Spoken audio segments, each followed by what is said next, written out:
I want to bring the discussion, if you don't mind, back to something that we were touching on earlier, that your initial objection when you were at Evergreen to whatever it was that was developing in the background.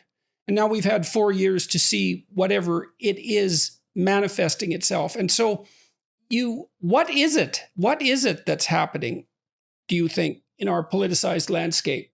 I mean, well, I have a guess, and it's right up your alley. It's something I'm intending to explore at greater length. But the basics are this, I suspect. You and I think, would share the opinion that psychological development is among the most important phenomena for understanding human beings, and it is underrated. We tend to look at the behavior of adults and study it, but we should spend more time thinking about how those adults ended up the way they did in order to really understand them. And I think for each generation, you have a developmental landscape, and what the governing forces are in that developmental landscape has a lot to say about both the insights and the blind spots of the people who emerge from it. And so I would say that for Americans of my generation, I'm a Gen X, the market played too much of a role developmentally, and it has created a kind of lens through which we can't help but look. It has, commodified things in a way that is quite unhealthy. You were born when?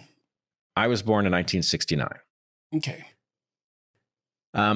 For millennials, and maybe even more so for Gen Z, I suspect that there is a pivot to something else. And many people, Jonathan Haidt and Greg Lukianoff have certainly talked about iGen, the internet generation. But what I suspect is really going on is that if you are sufficiently plugged into the internet early enough, there comes a point at which your persona on the internet takes primacy. It is more important than your actual physical life persona. It's worse than that. It's worse than that, I would say, from personal experience. There is more of me on the internet than there is in me.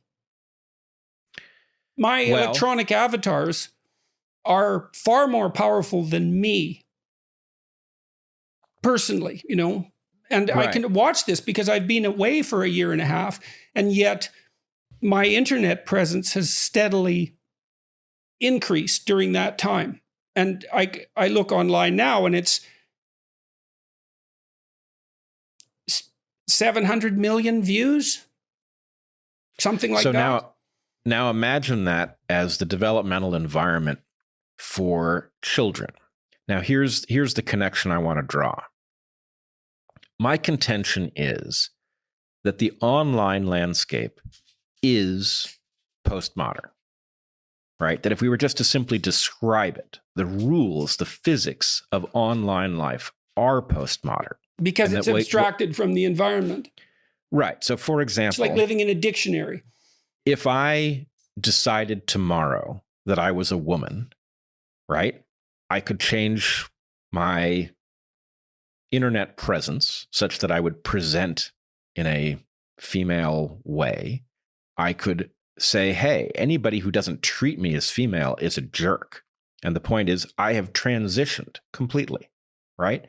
Now, obviously, there's no such thing in the physical world. You can transition, you can take hormones or blockers, you can get surgeries, but no man has ever become a woman and reproduced in a female way. Right? So the point is, the physical world has all kinds of constraints that come from physics and biology, which do not translate to the online world. And for people like you and me, for whom the online world is an add-on world, we think, well, obviously real life is the important one. And then the online thing has some interface with it, which is frightening, but we understand how they relate. But if you reverse these two things, then what you get is a generation that its problem-solving mind says, actually, of course you can transition. You can transition, and then it is everybody's obligation to live by who you've told us you are, and anybody who doesn't is a bad person.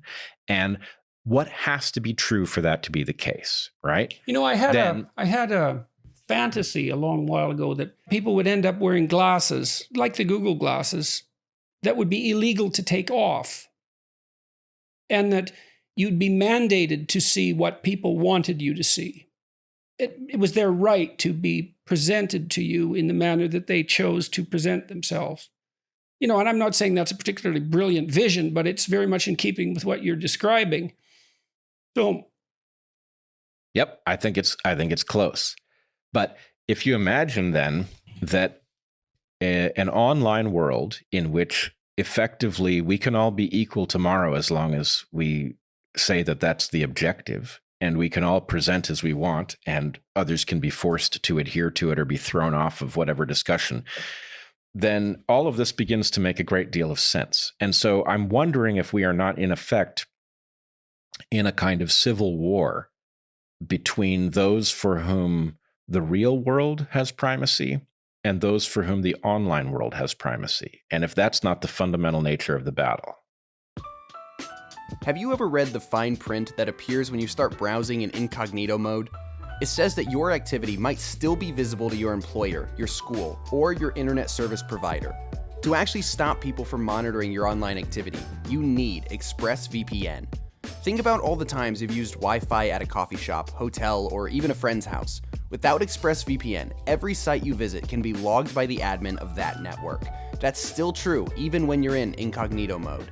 ExpressVPN is an app that encrypts all of your network data and reroutes it through a network of secure servers so that your private online activity stays private. ExpressVPN works on all your devices and is super easy to use. The app has one button, you tap it to connect, and your browsing activity is secure. Stop letting strangers invade your online privacy by visiting expressvpn.com/Jordan. That's expressvpn.com/Jordan and get 3 extra months free. expressvpn.com/Jordan. well, I think it could be the fundamental nature of a part of the battle. I mean, obviously part of what's going on is whatever this unbelievably rapid rate of technological transformation is doing to us. I mean, my daughter and some people of approximately her age, so late 20s, are helping me with manage social media, let's say. She's noticed that people 5 years younger than her have advantages in understanding the newly developed forms of social media that she's already outside of. And so that process of being hooked into the web and that being the determining factor for your worldview is probably accelerating. I mean, it's going to accelerate. Obviously, it's going to accelerate because the web is becoming more and more dominant and machines are becoming more and more intelligent. So they abstract themselves away from the world. And then the question is, well, what's the consequence of that abstraction? But it's funny that it's postmodern. There's more going on with whatever it is that's happening than technological transformation. But you think that's the fundamental driving factor? Well, I think there are a lot of ways you can look at it. Obviously, I don't think this is a real battle. Obviously, the internet runs on hardware in the real world, and everybody, when the power goes out, we are all reduced to our biological selves. So I don't think there is actually anything to fight over. One of these worlds has primacy and the other is an add-on, and this is not debatable. But my point is really about the mental confusion that arises for most people. I mean, if you think about the lives that most people are living, right?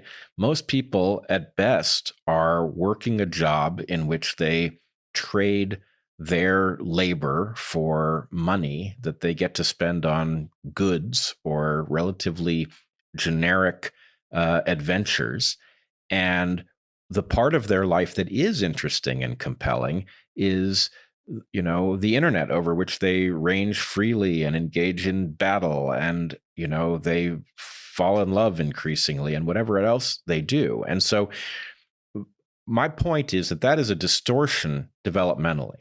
It misleads the mind into misunderstanding what is necessary. If you take the postmodern rules of the internet and you now impose them on politics in the real world, you get crises. You get the basic structure of civilization coming apart in front of our eyes, which I really believe that it is.